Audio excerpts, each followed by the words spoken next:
बाबा की ललकार, कायदे में रहोगे तो फायदे में रहोगे।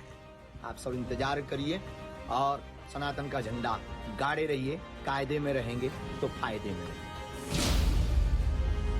कट्टरपंथियों के विरुद्ध बाबा का महायुद्ध। भारत के लोगों, अब चूड़ियां पहनकर घर में मत बैठो।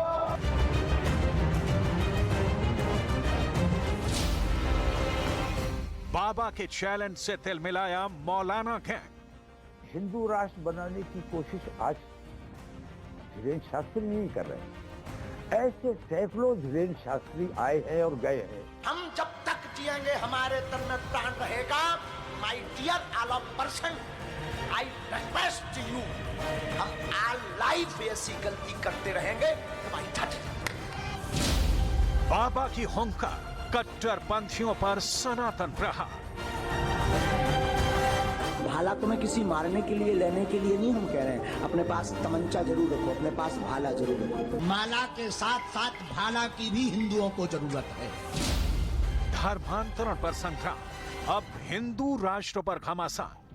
जो हिंदू धर्मांतरण कर रहे हो, जो धर्मांतरण करवा रहे हो, उनके लिए पोस्ट लिख के बता, अगर तेरे बाप में दम हो तो जाने। सनातन धर्म के लिए वर्तमान में पतन का मूल कारण भी कुछ इन जैसे दोगले हिंदू हैं। हिंदुस्तान कभी भी हिंदू राष्ट्र नहीं बन सकता है। चादर और फादर पर बाबा बागेश्वर फायर।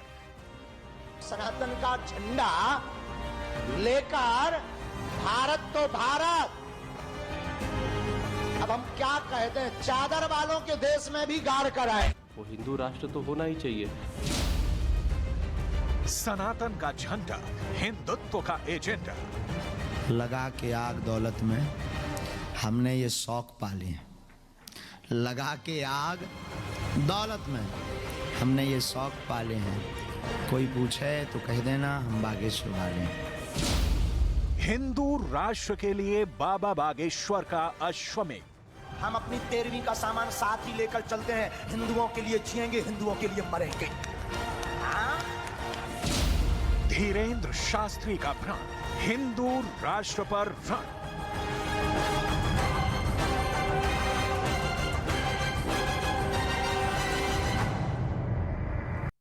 अब देखिए, बाबा टारगेट पर आ गए।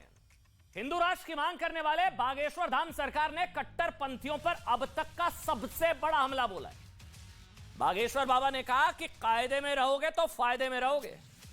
उत्तराखंड में बाबा ने कट्टरपंथियों के लिए नया पर्चा निकाला है। आप समझिए कि बाबा किसे कायदे में रहने के लिए कह रहे हैं। लेकिन उनका संदेश साफ है कि जो भी हिंदुत्ववादी एजेंडे का विरोध करने वालों को वो अपनी सीमा में रहना होगा, और सनातन मानने वालों को वो एकजुट करना चाहते हैं। धीरेन्द्र शास्त्री पर्चा निकालकर, आप जानते हैं ना, समस्या का हल देने का दावा करते हैं। आपको बाबा के 3 पर्चे आज दिखाते हैं, जिसके निकलते ही कट्टरपंथियों और सनातन विरोधी बेचैन होने लगे हैं। देखिए, बाबा बागेश्वर ने सबसे पहले पर्चा निकाला था धर्मांतरण के विरुद्ध। उन्होंने खुलकर भारत में धर्मांतरण के खिलाफ मोर्चा खोला था, जिससे धर्म के ठेकेदार घबरा गए थे। इन्हीं में से एक हैं ऑल इंडिया मुस्लिम जमात के राष्ट्रीय अध्यक्ष मौलाना शाहबुद्दीन रजवी बरेलवी। इन्हें तो बाबा के मिशन से इस्लाम को खतरा लगने लगा था। पहला पर्चा। दूसरा पर्चा, इसके बाद बाबा ने पर्चा निकाला हिंदू राष्ट्र का। इसके बाद तो भारत में सेकुलर गैंग के खेमे में आग लग गई। औरंगजेब के चेलों ने बाबा का पुरजोर विरोध किया और उन्हें भारत की अखंडता खतरे में नजर आने लगी।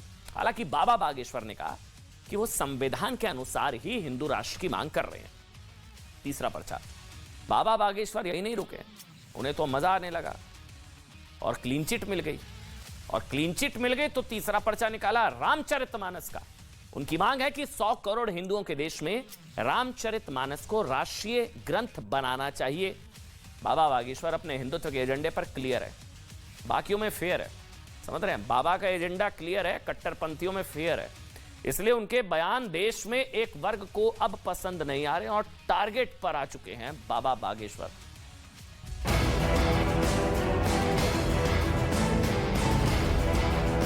हम सब सनातनी साथ मिलकर के हिंदू राष्ट्र बनाएंगे, और ये अनलॉजिकली नहीं है, ये गलत नहीं है।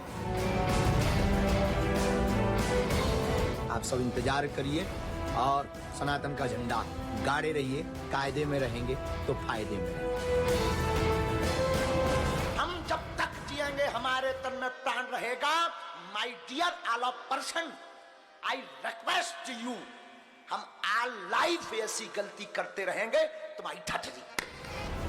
कथावाचक धीरेन्द्र शास्त्री के हिंदू राष्ट्र के संकल्प के बाद देश में महासंग्राम छिड़ गया है। बाबा की हुंकार से बेचैन कट्टरपंथियों ने धीरेन्द्र शास्त्री को कमजोर समझने की भूल कर दी थी और अब तो सनातन का ऐलान जंग हो चुका है। आप सब इंतजार करिए और सनातन का झंडा गाड़े रहिए, कायदे में रहेंगे तो फायदे में रहेंगे। संतों के निमंत्रण पर उत्तराखंड पहुंचे धीरेन्द्र शास्त्री ने अपना वीडियो मैसेज भेजा, लेकिन ये सिर्फ एक संदेशन नहीं था, ये बाबा के दुष्प्रचार में लगे लोगों को एक चेतावनी भी है। उनके इस बयान का मतलब साफ है कि वो डिगने वाले नहीं हैं और देश में उनके खिलाफ विरोधी कैसा भी चक्रव्यूह तैयार कर ले, बाबा बागेश्वर उसे भेद कर ही दम लेंगे। ये उनकी भीष्म प्रतिज्ञा है। हमें तो लग रहा कि ये सनातनी का डीएनए नहीं है, कोई और डीएनए है इसके अंदर। हाँ, सनातन पर उंगली उठाता है, कथावाचकों पर। अरे कुछ कथावाचक होंगे बुरे, पर सब नहीं, कुछ बागेश्वर धाम जैसे भी होते हैं। हाँ, भारत में कुछ ऐसे भी कथावाचक, तुमने सब संतों की धूल मिटाने की चाहिए, तूने कथावाचकों पर बोलकर सनातन पर उंगली उठाई है, सावधान हो जा। बाबा का तेवर पहले से भी ज्यादा आक्रामक है और ये चैलेंज सीधे उन मौलानाओं के लिए है जो सनातन के प्रचार से बौखलाए हैं। उन्हें अखंड भारत के नाम से नफरत है, जिनके लिए गजवाए हिंद सत्य है, लेकिन हिंदू राष्ट्र सौहार्द बिगाड़ने वाला बयान।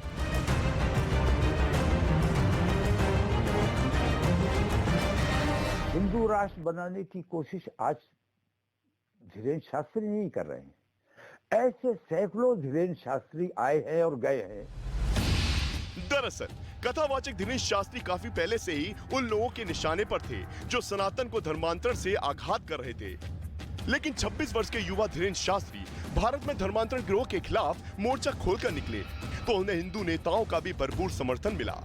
इसलिए तो बिना किसी भय के धीरेन्द्र शास्त्री सेक्युलर हिंदू का आडंबर करने वालों और धर्मांतरण के खिलाफ चुप्पी साधने वालों को नहीं छोड़ते हैं। मेरा नाम सुल्ताना है, मैं छत्तीसगढ़ बिलासपुर से हूँ। मेरे पिताजी का नाम आमिर खान है। आप हिंदू धर्म में क्यों आना चाहती हैं बहन? मेरा मन बोलता है कि हिंदू धर्म से अच्छा कोई धर्म हो ही नहीं सकता कभी। बागेश्वर धाम के संचालक बाबा धीरेन्द्र कृष्ण शास्त्री ने जो तौर तरीका इख्तियार किया है, इससे पूरे भारत में नफरत फैल रही है। कुछ लोग भारत को हिंदू राष्ट्र बनाने की बात कर रहे हैं, तो ये बात मैं दावे से कहता हूं कि हिंदुस्तान एक जमहूरी मुल्क है, आईन के तहत चलता है, संविधान के तहत चलता है और यहाँ पर रहने वाले जितने भी लोग हैं वो सब संविधान में यकीन और एतमाद रखते हैं। इसलिए हिंदुस्तान कभी भी हिंदू राष्ट्र नहीं बन सकता है और ना मुस्लिम राष्ट्र बन सकता है। धर्मांतरण के बाद बाबा बागेश्वर ने हिंदू राष्ट्र का पर्चा निकाला और फिर क्या था, सनातन विरोधी गैंग के खेमे में आग लग गई। बाबा बागेश्वर को राजनीतिक बताया जाने लगा। कट्टरपंथियों की नजर में बाबा बागेश्वर संविधान के विलेन बन गए। अगर हम सब साथ हों तो भारत हमारा हिंदू राष्ट्र हो। हमारी ये बालाजी से कामना है। हम कोई सरकार नहीं है कि हम निर्णय दे देंगे कि हम हिंदू राष्ट्र देंगे या हिंदू राष्ट्र बनाएंगे। हम ना तो कोई पॉलिटिशियन है, हम एक आध्यात्मिक गुरु हैं। तो हमारा उद्देश्य यह है कि अगर हम सब सनातनी साथ हो तो भारत हिंदू राष्ट्र हो। इसमें बुराई क्या है? इतने इस्लामिक देश हैं, क्रिश्चियनी देश हैं, तो क्या एक हिंदुओं के लिए एक हिंदू राष्ट्र नहीं होना चाहिए? क्या ये मांग या ये बात कहना, ये प्रार्थना करना अनलॉजिकली है? क्या ये भारत में बात कहना संविधान के खिलाफ है? आप लोग ऐसे ही ताकत देते रहेंगे तो हम सनातन का झंडा लेकर भारत तो भारत, अब हम क्या कह दें, चादर वालों के देश में भी गाड़ कर आए। बाबा के बयानों पर अक्सर विवाद होता रहा है और जब भी देश में बड़ी घटना होती है तो धीरेन्द्र शास्त्री उस पर बयान जरूर देते हैं। पहले बाबा ने राम भक्तों पर पत्थर मारने वालों के घर पर बुलडोजर चलाने की बात कही थी। और जो राम के काज पे और सनातनीय महात्माओं पर, संतों पर और भारतीय सनातनीय हिंदुओं पर पत्थर चलाएगा, हम बुलडोजर उसके घर पर चलाएंगे। हाल में ही बाबा बागेश्वर ने कहा कि रामचरितमानस को राष्ट्रीय ग्रंथ का दर्जा मिलना चाहिए। रामचरितमानस 100 करोड़ हिंदुओं की आस्था है, हनुमान चालीसा 100 करोड़ हिंदुओं की आस्था है और अन्य देशों में बैठे हुए लोगों की आस्था है। वैसे हमारा पॉलिटिकली कोई बयान नहीं होता, किसी राजनेता के ऊपर हमारा कोई बयान नहीं होता, पर हम उनको यही कहेंगे रामचरितमानस को भारतीय राष्ट्रीय ग्रंथ घोषित करना चाहिए, तभी भारत विश्व गुरु बनेगा, तभी सामाजिक समरसता होगी। बाबा बागेश्वर के इन्हीं बयानों से वो हमेशा लाइमलाइट में बने रहते हैं और उनकी बातें वायरल होती हैं। जब से उन्हें अंधविश्वास फैलाने के आरोपों से क्लीन चिट मिली है, बाबा की लोकप्रियता बढ़ती जा रही है। काशी से अयोध्या तक, प्रयागराज से रायपुर तक, संत समाज ने धीरेन्द्र शास्त्री को हिंदुत्व का पोस्टर बॉय बना दिया है। पाखंड करते हैं तो ये मुल्ला मौलवी करते हैं, पाखंड करते हैं, इतना पाखंड करते हैं, माँ बहन बेटियों के साथ दुराचार व्यभिचार, और अपने मजहब को भी नहीं छोड़ते, हलाला करते हैं। ये दुराचार की पराकाष्ठा है, हलाला, और न जाने क्या क्या पाप कर्म करते हैं, उन वहां दिखाई नहीं देता। और ये जो इस्लाम वाले और ये ईसाइयत वाले तो हद ही कर देते हैं, कुछ अपने जो है प्रशिक्षित चेलों को मंच के ऊपर लेके आएंगे, हाउ करते हुए उनको लिटा देंगे, और जो है बोले वो ईसा मसीह की कृपा आ गई है, ईसा मसीह की कृपा आ गई है, और वो एकदम लटालट पड़ते हैं। लेकिन अभी हमारे महाराज जी के शिष्य ने उनको बोला कि कोई ईसाई आकर के हमारे सामने चमत्कार करके दिखाए, नहीं तो सनातन धर्म को की शक्ति को स्वीकार करें। सुभाष चंद्र बोस जी के जन्मोत्सव पर उनका एक नारा था, तुम मुझे खून दो मैं तुम्हें, लेकिन हमने आज एक नया नारा बनाया है भारत के इतिहास में, तुम मेरा साथ दो हम हिंदू राष्ट्र बनाएंगे। जब से सनातन धर्म के लिए घर वापसी का मुद्दा उठाया, तब से आए दिन षड्यंत्र लगातार किए जा रहे हैं। दिव्य दरबार अंधविश्वास से शुरू हुआ विवाद हिंदू राष्ट्र तक पहुंचा, लेकिन इस पूरे घमासान से धीरेन्द्र शास्त्री का प्रभुत्व और बढ़ता जा रहा है। राजनीतिक दल हो या हिंदुत्ववादी संगठन, आज हर कोई धीरेन्द्र शास्त्री में सनातन का नया स्टार देख रहा है, और ये सब देखकर कट्टरपंथी गैंग परेशान है। हमें तो लग रहा कि ये सनातनी का डीएनए नहीं है, कोई और डीएनए है इसके अंदर।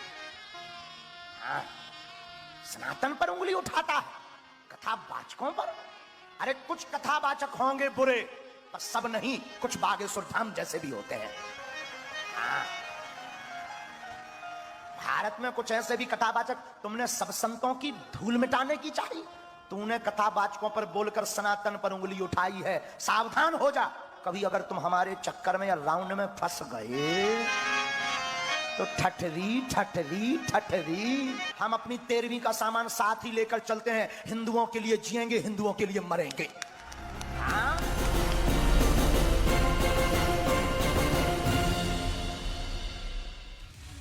न्यूज़ 18 इंडिया की web series FIR number 208 streaming सून।